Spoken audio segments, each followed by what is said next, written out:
அத்தியாயம் 3. சகோதரி Catherine Boxster. நரகத்தின் வலது பக்கம்.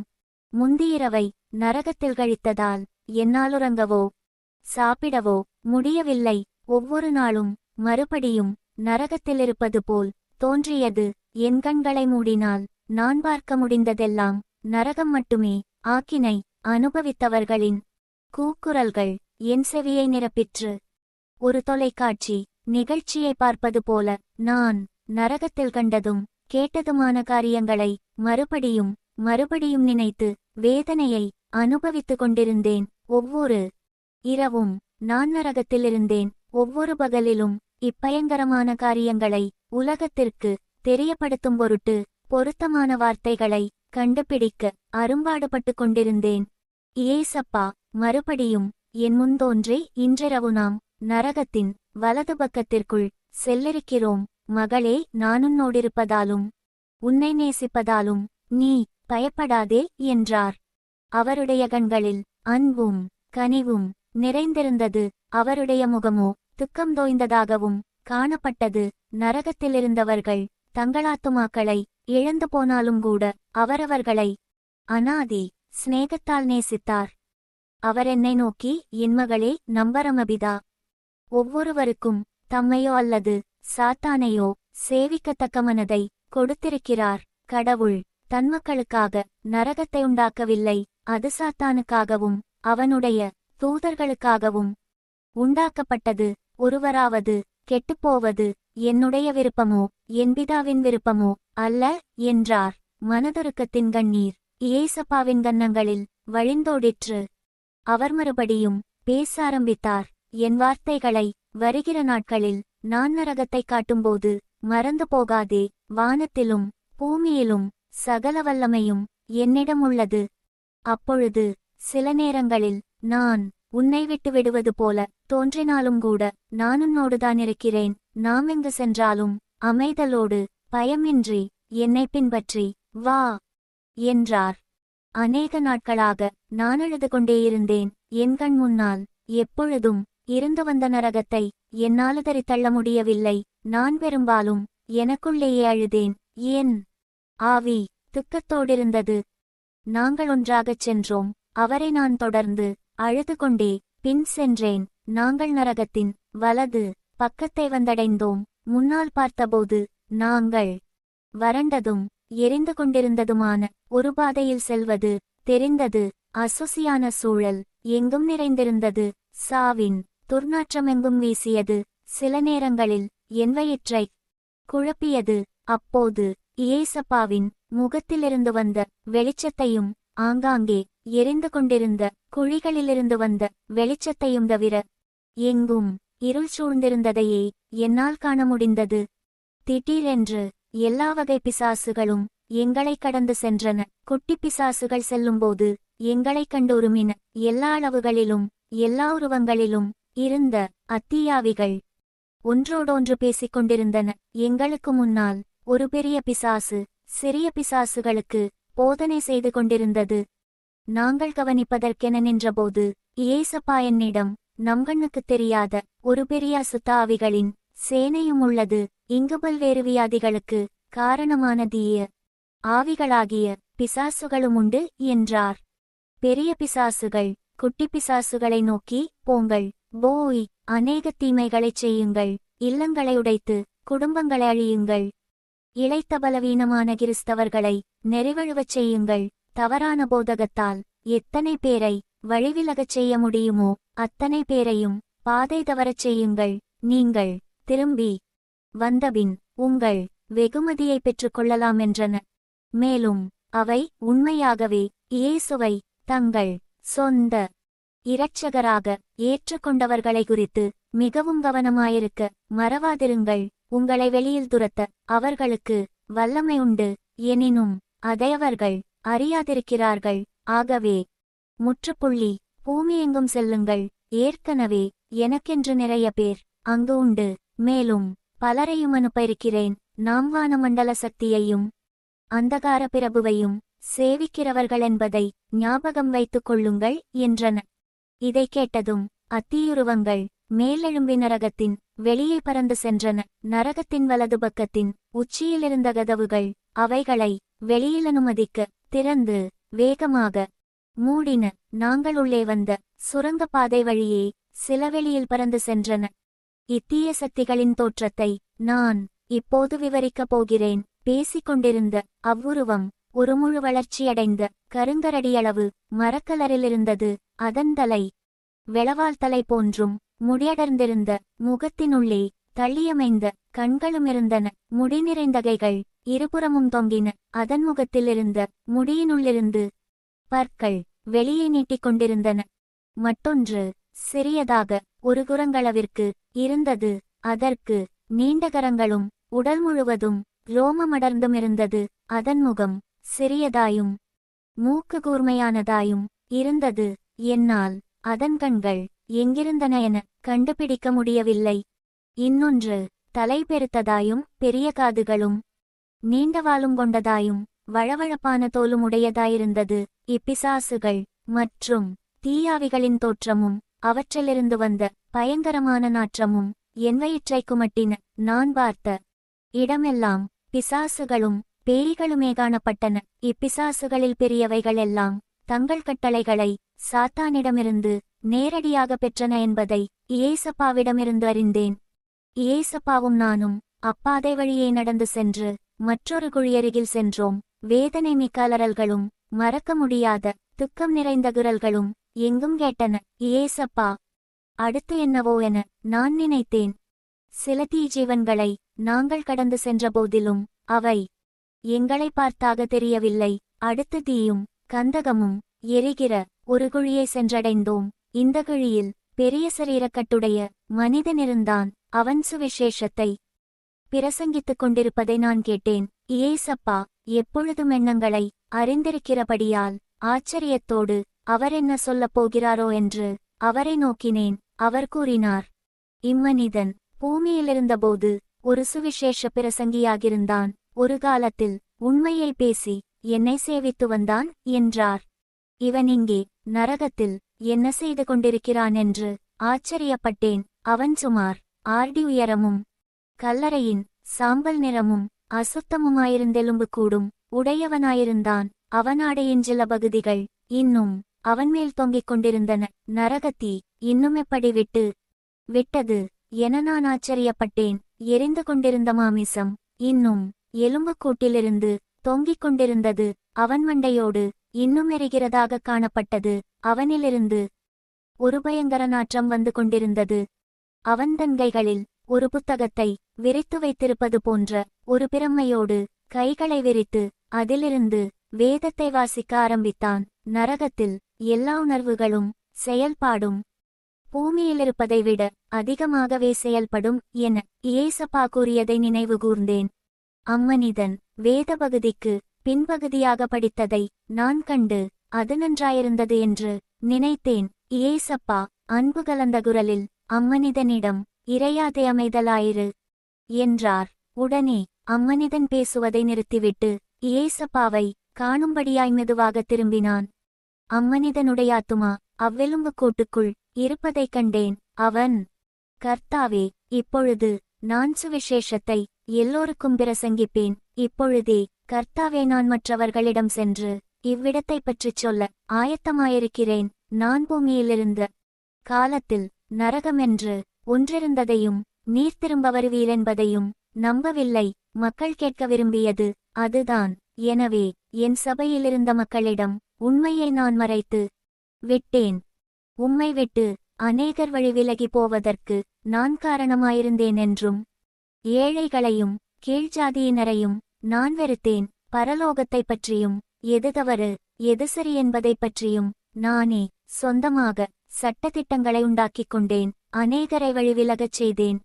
அநேகர் வேதத்தை குறித்து இடரலடைய நான் காரணமாயிருந்தேன். ஏழைகளின் பணத்தை எடுத்துக்கொண்டேன். ஆனாலும் ஆண்டவரே, என்னை மட்டும் வெளியில் வர அனுமதிப்பீரானால் நான் சரியானதை மட்டுமே இனி மேல் செய்வேன். சபை பணத்தை இனிமேல் எடுக்க மாட்டேன். ஏற்கனவே நான் மனந்திரும்பிவிட்டேன். எல்லா இனத்தாரையும் நிறத்தாரையும் நேசிப்பேன் என்றான். இயேசப்பா அவனிடம், தேவனுடைய பரிசுத்த வார்த்தையை நீ உருக்குலைத்து மாறுபடுத்திக் காட்டியதுமில்லாமல் உண்மையை அறியவில்லை என்று பொய்யும் சொன்னாய். சத்தியத்தைக் காட்டிலும் வாழ்வின் சிற்றின்பங்கள் உனக்கு மிகுந்த முக்கியமானவையாகக் காணப்பட்டன. உன்னை நானே சந்தித்து உன்னை மனந்திரும்ப முயற்சித்தும் நீ செவிசாய்க்கவில்லை. நீ உன்வழியில் சென்றதோடு தீமையே உனக்கு பிரதானமாயிருந்தது. நீ சத்தியத்தை அறிந்திருந்தும் மனந்திரும்பவும் இல்லை, என்னிடம் திரும்பவும் இல்லை. நான் அப்பொழுதெல்லாம் உன்னருகிலேயே உனக்காக காத்திருந்தேன். நீ மனந்திரும்ப விரும்பினேன், ஆனால் நீ மனந்திரும்பவில்லை. இப்பொழுதோ நியாயத்தீர்ப்பு நியமிக்கப்பட்டாயிற்று என்றார். இயேசப்பாவின் முகத்தில் பரிதாபம் காணப்பட்டது. அம்மனிதன் இரட்சகரின் குரலை கவனித்திருப்பானானால் இங்கு இப்பொழுது இருக்க மாட்டான் என்று அறிந்தேன். பிரியமானவர்களே, தயை கூர்ந்து கவனியுங்கள். பின்வாங்கிப் போன அவனிடம் இயேசப்பா மறுபடியும் சத்தியத்தை கூறியிருந்தால் தேவனுடைய வார்த்தையை கொண்டு அநேகரை நீதியின் பக்கமாய் திருப்பியிருக்க முடியும். ஏனெனில் சத்திய வேதம் அவிசுவாசிகள் அனைவரும் அக்கினியும் கந்தகமும் எரிகிற கடலிலே பங்கடைவார்களென்று எச்சரிக்கிறதே. நீ சிலுவையின் பாதையை அறிந்திருந்தாய், நீதியின் பாதையை அறிந்திருந்தாய், சத்தியத்தை போதிக்க அறிந்திருந்தாய். ஆனால் சாத்தான் உள்ளத்தை நிரப்பினபடியால் நீ பாவத்திற்குள் விழுந்து போனாய். நீ அரைகுறையாய், பாதி வழியில் அல்ல, முழுமையாயுண்மையாய் மனந்திரும்பியிருக்க வேண்டும். என் வார்த்தை உண்மையானது, அது பொய்யல்ல. இப்பொழுது மிகவும் விந்திவிட்டது என்றார். இதைக் கேட்டவுடன் அம்மனிதன் தன் உள்ளங்கையை மடக்கி முறுக்கிக் கொண்டு இயேசப்பாவை சபித்தான். இயேசப்பாவோ, என் பிதாவே, இரக்கமாயிரும் என சத்தமிட்டு சொன்னார். வருத்தத்துடன் நானும் இயேசப்பாவும் அடுத்த பள்ளத்தை நோக்கி நடந்து சென்றோம். பின்வாங்கிய பிரசங்கியோ இன்னும் இயேசப்பாவிடம் கோபங்கொண்டவனாய் அவரை சபித்துக் கொண்டிருந்தான். நெருப்பு நிறைந்த வள்ளங்களை நாங்கள் கடந்து சென்றபோது இழந்து போன ஆத்துமாக்கள் தங்கள் கரங்களை நீட்டி கெஞ்சும் குரலில் இரக்கம் பாராட்டும்படி இயேசப்பாவிடம் வேண்டின. அவர்களுடைய எலும்பான கரங்கள் எறிந்து போனதினால் கரிய சாம்பல் நிறமாயிருந்தன. ஜீவனுள்ள சதையோ இருதயமோ அவயவங்களோ இல்லை, மரணமும் மரித்துக் கொண்டிருத்தலுமே இருந்தன. எனக்குள் நான் பூமியை மனந்திரும்பு, இல்லையெனில் நீ இங்குதான் வருவாய். மிகவும் காலதாமதமாவதற்குள் பாவம் செய்வதை நிறுத்திவிடு, மனந்திரும்பி இயேசப்பா பிள்ளையாக மாறிவிடு என்று அழுதேன். மற்றொரு குழியருகே நின்றோம். அங்குள்ளவர்களுக்காக நான் கொண்ட வருத்தத்தாலும் பரிதாபத்தாலும் சரீர சோர்வு மிகுந்ததால் என்னால் நிற்க இயலவில்லை. நீண்ட பெருமூச்சுகள் என்னை உலுக்கின. இயேசப்பா, எனக்குள் வேதனை பெருகுகிறது என்றேன் நான். குழியினுள்ளிருந்து ஒரு பெண்ணின் குரல் இயேசப்பாவோடு பேசியது. அவள் தீப்பிழம்புகளின் நடுவில் நின்று கொண்டிருந்தாள். அவை அவளுடல் முழுவதையும் மூடின. அவள் எலும்புகள் புழுக்களாலும் அழுகிய சதையாலும் நிறைந்திருந்தது. தீப்பிழம்பு அவளைச் சுற்றிலும் மேலெழுந்தபோது அவள் தன் கரங்களை இயேசப்பாவுக்கு நேராய் உயர்த்தி, என்னை இங்கிருந்து எடுத்துவிடும். அப்பொழுது என் இருதயத்தை உமக்குத் தருகிறேன் இயேசுவே. உம்முடைய மன்னிப்பைக் குறித்து மற்றவர்களுக்கு நான் சொல்லுவேன். உமக்குச் சாட்சியாயிருப்பேன். என்னை வெளியில் எடுக்கும்படி உம்மிடம் கெஞ்சுகிறேன் எனக் கதறினாள். இயேசப்பா கூறினார், என் வார்த்தை சத்தியம். நரகத்திற்கு தப்ப வேண்டுமானால் எல்லோரும் தங்கள் பாவங்களை விட்டு மனந்திரும்பி தங்கள் வாழ்க்கையில் இயேசுவை ஏற்றுக்கொள்ள வேண்டுமென்று உறுதியாய் கூறுகிறது. என் இரத்தத்தின் மூலம் பாவ மன்னிப்பு உண்டு. நான் உண்மையும் நீதியும் உள்ளவராயிருந்து என்னிடம் வரும் எல்லோரையும் மன்னிக்கிறேன், ஒருவரையும் புறம்பே தள்ளுவதில்லை என்றார். அவர் மறுபடியும் திரும்பி அப்பெண்ணை பார்த்து, நீ எனக்குச் செவி கொடுத்து மனந்திரும்பி என்னிடம் வந்திருந்தால் நான் உன்னை மன்னித்திருப்பேன் என்றார். அப்பெண் மறுபடியும், ஆண்டவரே, இங்கிருந்து வெளியேற வழியே இல்லையா எனக் கேட்டாள். இயேசப்பா மிகவும் மெதுவான குரலில், ஸ்திரியே, மனந்திரும்ப உனக்கு அநேக தருணங்கள் கொடுக்கப்பட்டது. ஆனால் நீயோ உன் மனதைக் கடினப்படுத்திக் கொண்டாய். எல்லா விபச்சாரக்காரரும் அக்கினி கடலிலே பங்கடைவார்களென்று என் வார்த்தை சொல்லுகிறதென்பதை நீ அறிந்திருந்தாயென்றார்.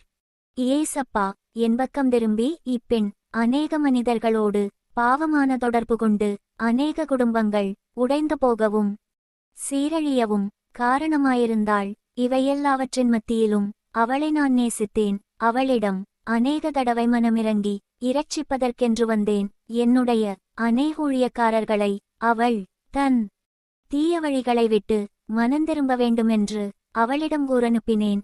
அவள் இளம்பெண்ணாயிருக்கும் போதே அவளை அழைத்தேன். ஆனால் தொடர்ந்து அவள் தீமையை பற்றிக் கொண்டிருந்தாள். பல தவறுகளை அவள் செய்தபோதிலும் என்னிடம் மட்டும் அவள் வந்திருந்தாள். அவளை நான் மன்னித்திருப்பேன். சாத்தான் அவளுக்குள் புகுந்தபடியால் அவள் கசப்புடையவளாகி மற்றவர்களை மன்னிக்காமல் போனாள். தடுமாறும் வாலிபரை கண்டடைவதற்காக ஆலயத்திற்குச் சென்றாள். அவர்களைக் கண்டுபிடித்து கெடுத்தும் போட்டாள். என்னிடம் மட்டும் வந்திருப்பாளானால் எனிரத்தம் அவள் பாவங் களனைத்தையும் கழுவியிருக்கும். என்னைச் சேவிக்க அவளுக்கு கொஞ்சம் விருப்பமிருந்தது. ஆனால் தேவனையும் சாத்தானையும் ஒரே நேரத்தில் சேவிக்க முடியாது. ஒவ்வொருவரும் யாரைச் சேவிக்க வேண்டுமென்று தெரிந்து கொள்ள வேண்டுமென்றார். நரகத்தின் பயங்கரங்களை பார்த்து நாணுச்சந்தலை முதல் உள்ளங்கால் வரையிலும் நடுங்கிக் கொண்டிருந்தபடியால், இயேசப்பா எனக்கு உதவி செய்யும் என்று கூறினேன். நாங்கள் நரகத்தைப் பற்றிய உண்மைகளை தெரிந்து கொள்ளுவதை சாத்தான் விரும்புவதில்லை. என்னுடைய பயங்கரமான கனவுகளில் கூட நரகம் இவ்வாறாக இருக்குமென்று நான் நினைத்ததேயில்லை. அன்பின் இயேசப்பா, இதேபொழுது முடியுமென்றேன். மகளே, பிதா ஒருவர் மட்டுமே முடிவு எப்பொழுது என்று அறிவார். சமாதானமாய் பொறுமையாயிரு என்றார் இயேசப்பா. எனக்குள் ஒரு பெரிய பெலன் வந்தது. இயேசுவும் நானும் குழிகளினூடாக நடந்து சென்றபோது தீயினுள் கிடந்த ஒவ்வொருவரையும் வெளியில் இழுத்து இயேசப்பாவின் பாதத்திலே விடெண்ணினேன். மனதினுளதிகம் அழுதேன். என் பிள்ளைகள் மட்டும் இங்கு வரவே கூடாது என்று எனக்குள் தீர்மானம் செய்து கொண்டேன். கடைசியில் இயேசப்பா என்னிடம், மகளே, நாம் இப்பொழுது உன் வீட்டிற்குச் செல்லலாம். நாளைரவு நரகத்தின் இப்பகுதிக்கு நாம் மீண்டும் வரலாம் என்றார். வீட்டை அடைந்தபோது நான் மிகவும் அழுதேன். பகல் நேரத்தில் நரகத்தில் உள்ளவர்களுடைய பயங்கரங்களை நான் மறுபடியும் அனுபவித்தேன். பகலில் நான் சந்தித்த ஒவ்வொருவரிடமும் நரகத்தைப் பற்றி கூறினேன். நரகத்தில் உள்ள நம்புவதற்கியலாத வேதனையைப் பற்றி கூறினேன். இந்த செய்தியை கேட்போரே, தயவு செய்து உங்கள் பாவங்களை விட்டு மனந்திரும்புங்கள் என்று கெஞ்சி கேட்டுக்கொள்கிறேன். இயேசப்பாவிடம் உங்களை இரட்சிக்கும்படி கேளுங்கள். இன்றே அவரிடம் கேளுங்கள். நாளை வரையிலும் காத்திருக்க வேண்டாம். நாளை வராமலே போகலாம். நேரம் வேகமாக கழிந்து கொண்டிருக்கிறது. முழங்காற்படியிட்டு பாவங்களறச் சுத்திகரிக்கப்படுங்கள். ஒருவருக்கொருவர் உண்மையாயிருங்கள். இயேசப்பாவுக்காக ஒருவரில் ஒருவர் அன்பு கூர்ந்து ஒருவரையொருவர் மன்னியுங்கள். யார் மேலாவது உங்களுக்கு மனத்தாங்கல், எரிச்சல், கோபம் உண்டானால் மன்னியுங்கள். எவ்விதமான கோபம் இருந்தாலும் அது நம்மை நரகம் செல்ல தகுதியுடையவர்களாக்கிவிடும். நம்முடைய பாவங்களை இயேசப்பா மன்னிப்பது போல மற்றவர்களை மன்னியுங்கள். இயேசப்பா நாம் மனந்திரும்பினால் நம்முடைய பாவங்களை தமிரத்தத்தால் கழுவவும் நம்மை காக்கவும் வல்லவராயிருக்கிறார். உங்கள் பிள்ளைகளை நேசியுங்கள். உங்களைப் போல் பிறரையும் நேசியுங்கள். சபைகளுக்கெல்லாம் இயேசப்பா சொல்லுவது மனந்திரும்பி இரட்சிக்கப்படு என்று. பிரியமானவரே, நீங்கள் இயேசப்பாவின் சித்தம் செய்ய மற்றவர்களுக்கு இந்த செய்தியை அனுப்பி அவர்களையும் பரலோகம் வர உதவி செய்யலாமே. இந்த செய்தி நீங்கள் கேட்கும்போது சகோதரி கேத்தரின் பாக்ஸ்டருடன் நாமும் இணைந்து கர்த்தரின் சித்தம் செய்ய நமக்கும் ஒரு தருணம் கிடைத்தது என நம்புவோம். அக்கினி கடலுக்கு நேராக செல்லுமாத்துமாக்களை இயேசப்பாவுக்காக பரலோகராஜ்யம் சேர்க்க உதவியாக இருக்கும் அல்லவா? நம்மால் முடிந்தளவு கர்த்தருக்காக ஆத்துமாக்களை ஆதாயம் பண்ணுவோம். விதைப்பது நம் வேலை, பின்பு இயேசப்பாவின் செயல். கர்த்தர் உங்களை ஆசீர்வதிப்பாராக. அடுத்த பகுதி பார்க்க